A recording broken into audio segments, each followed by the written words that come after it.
Let me bring in Peter Schrager. He is one of the co-hosts of the Emmy-nominated Good Morning Football that airs Monday through Friday at 7 Eastern on NFL Network. Is that the first nomination for the show? We were nominated once before and did not win. I've been to that thing in a tuxedo and sat there while Wilbon and Kornheiser mailed it in, didn't even show up and got theirs.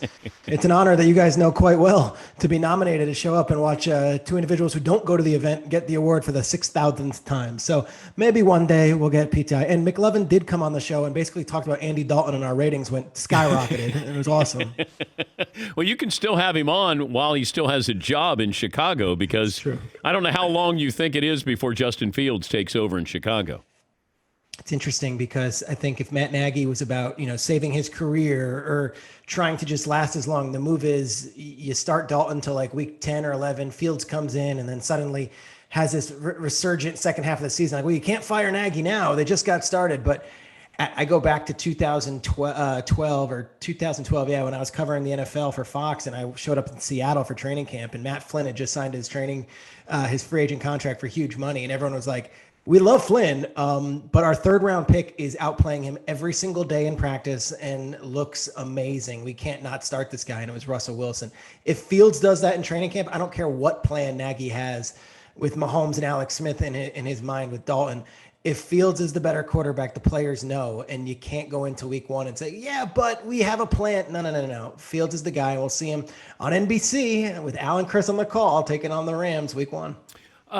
Who should have drafted Justin Fields? It's funny because I think he ends up in the right place, and he's going to have an opportunity to start, and he'll be a hero because of the Big Ten connection, and Chicago's always had this quarterback need. What was interesting to me was that teams passed on Justin Fields.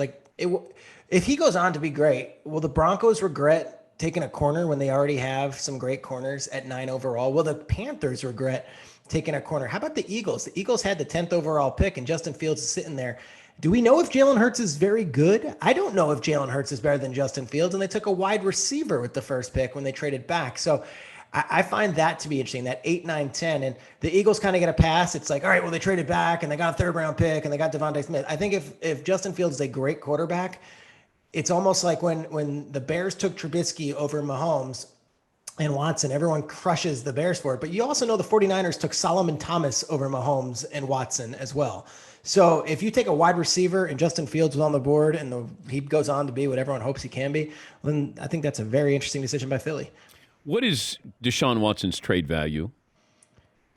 I don't think it's much right now, to be honest, Dan. I think everyone's waiting to see what happens here, and everyone's in wait-and-see mode. So, but even a civil lawsuit or lawsuits that are settled, what's his trade value?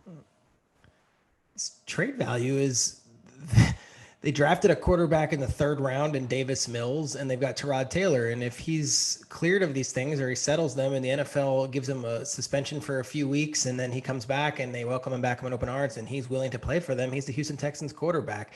I don't think he has even 80% of the trade value he had back in February when these stories started coming out. And I could tell you that there was a lot of teams that were thinking, okay, well, let's at least put Deshaun Watson on the board and say, what would it take to get him? And those calls weren't answered by the Texans. Nick Caserio, the first-year GM, was like, he's not on the block. We're going to work this out. It's going to be fine.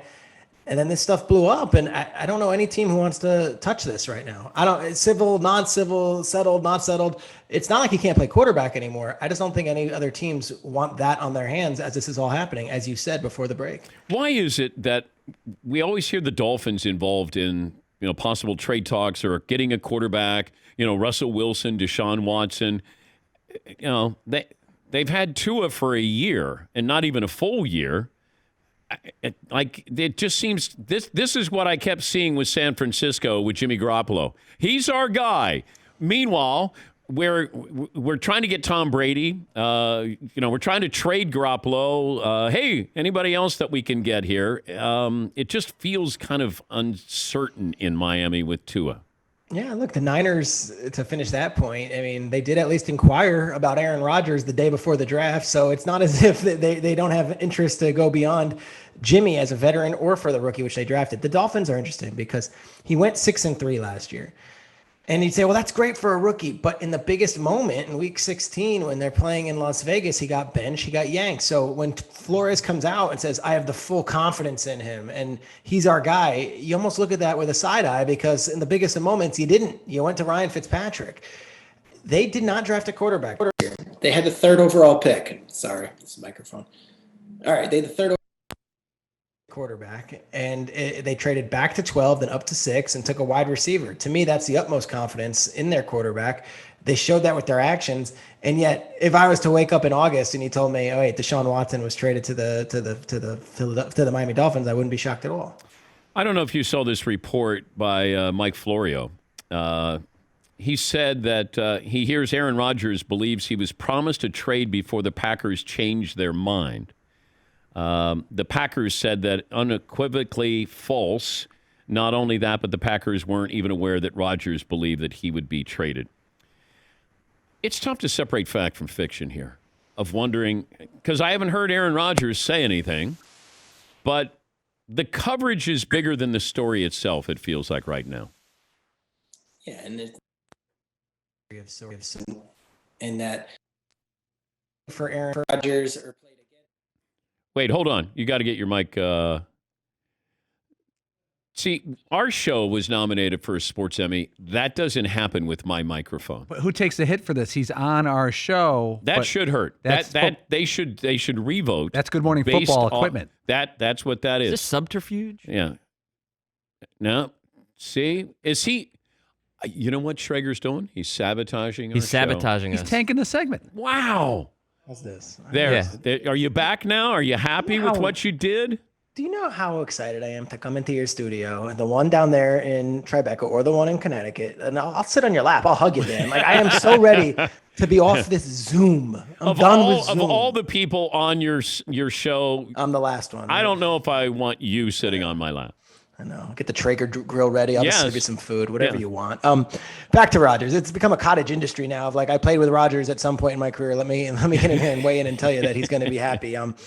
The truth is, we've all been hearing all off season, anyone who is in my role, that he's unhappy. So the Packers can't say that they were blindsided by that. But then you get to the different degrees of it. Did they know he wanted to be traded? Did they make a promise to be traded? I don't know. I don't know that. I just knew this, that Rodgers has not refuted any reports out there, including the Jerry Krause one, including the Jake Comaro one, and including the one that he wants Goody to be fired. He has not come out and said anything. So the man who is most silent in this has been Rodgers, and the silence is deafening to me. It tells me that he's not refuting any of this. He's going to let it play out. He's going to let everyone talk and say what they want to say. But all those negative charges and all those things that were accusations, he hasn't refuted one and said, now, wait a second, that one's not true. And knowing Rodgers, he watches everything. He hears everything. I think he's aware of what the conversation is right now. And he's not out there batting his fist saying, now, wait a second, that was not right. That one wasn't right.